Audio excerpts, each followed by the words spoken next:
Today I'm going to show you how to make these chicken pot pies that are low carb and gluten-free. So for the filling, we're going to need 3 tablespoons of butter and then about a half cup each of small diced onion, celery, and carrots, 3 cloves of garlic minced, salt and pepper to taste, 12 ounces or about 340 grams of chicken cut small. You can shred it or dice it just so it's in small pieces, that's fine. 3/4 cup of heavy cream or pure cream, half a cup of chicken stock, 2 tablespoons of Dijon mustard, 3/4 cup of a sharp white cheddar cheese if you have it. I'm just using a tasty cheese, and then a half cup of frozen peas. For the dough to make the crust, you're going to need 1.5 cups of shredded mozzarella cheese, 3 tablespoons of cream cheese, 3/4 cup of almond flour or almond meal, 1 large egg, a teaspoon each of garlic powder, onion powder, and Italian seasoning. I'm just going to use a blend of oregano and basil because I don't have a pre-mixed Italian seasoning on hand. A teaspoon of salt and half a teaspoon of black pepper. So to start with, I've just got a large skillet over medium heat, and I've added the butter, and we're just going to let that melt. Okay, so that's nicely melted. We're going to add our onion, celery, and carrot. I actually have a whole carrot there, so it's probably just a little bit more than half a cup, but that's all right. We're also going to add the garlic,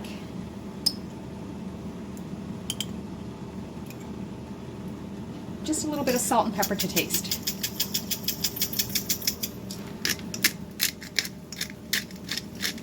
Mix that all together, and now you just want to cook and stir this until the vegetables are softened.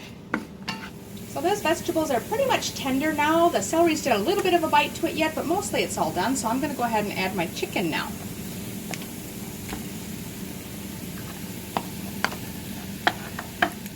Now I'm using chicken that's already been cooked. I had leftover chicken on hand. So really I just need to stir this through. If you're using raw chicken that you've already cut up into little cubes before you start, you'll want to cook it now long enough to cook that chicken through. I've also just preheated my oven. You'll want it at 375 Fahrenheit or about 190 Celsius. Okay, so again, my chicken's already cooked, so I'm going to go right on to the next step. So we're going to go ahead and add the cream. That was 3/4 cup. And the half cup of the chicken broth. We'll also add our 2 tablespoons of Dijon mustard. So stir that all together, and we're going to want to bring it to the boil. As you can see, that's boiling nicely now, so I've just turned my heat down, and I want to let that simmer for about 5 to 7 minutes. So in a large mixing bowl that's microwave safe, or I'm just using a glass pie plate, anything you can put in the microwave is fine, you're going to want to mix your mozzarella cheese and the cream cheese, and then we're going to put that in the microwave for 1 minute, stir, and microwave again 1 minute. So that's just been 1 minute. Now I'm going to go ahead and stir it. It won't mix very well just yet. That's why we've got to put it back in the microwave for another minute. Just want to get it started. Okay, so now you can mix it a little bit easier, but it's still just very stringy and cheesy. So to this now, I'll add the almond flour. Again, that was 3/4 cup.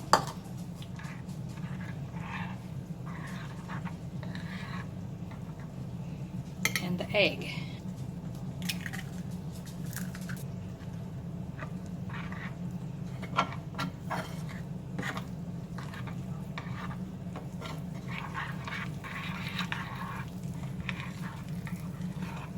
Slowly and carefully mix those all in.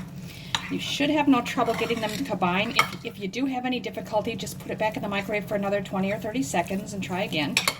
But it should blend fairly easily once you just keep being persistent with it. Now we're going to add in all the seasonings as well and just continue mixing.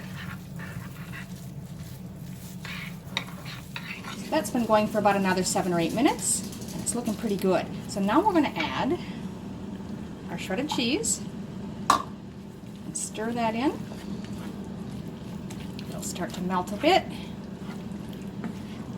And once that's melted in a bit, add the frozen peas and stir it through. Then you can remove this from the heat and set it aside. So now I'm just cutting the dough into 4 pieces.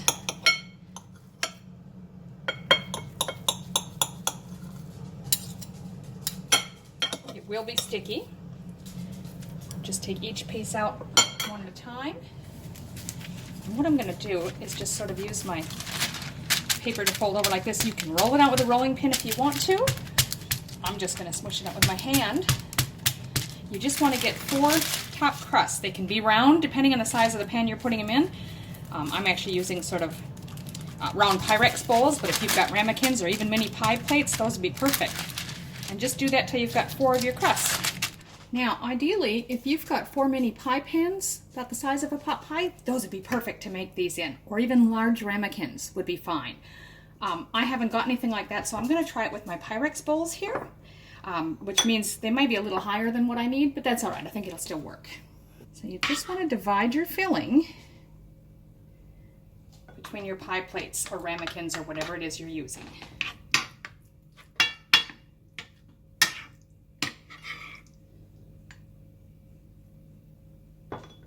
Now, if you were using the proper pie plates, you'll have a shallower dish. You'll be able to put your crust right over the top of it.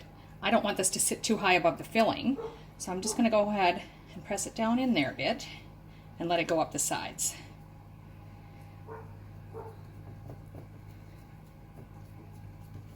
So we'll still get all that delicious crust, but it won't be sitting too high above the filling. Repeat that with the others. So that worked really well, and you can see I've got my little scalloped edges. It's just that they kind of go up inside the dish. Now the last thing I'm going to do, it doesn't actually say this in the recipe, but I want to give it just a couple of pokes to let air out the steam so it doesn't build up and cause the dough to rise up. And that's it. Now we're just going to pop that in our preheated oven for 20 to 25 minutes. That's been 20 minutes, and you can see they're nicely golden brown, so I'm going to pull them out. So there they are, chicken pot pies, low carb, gluten-free. Look at that. Yum. Oh, that is delicious. I do hope you give these a try. They're so good.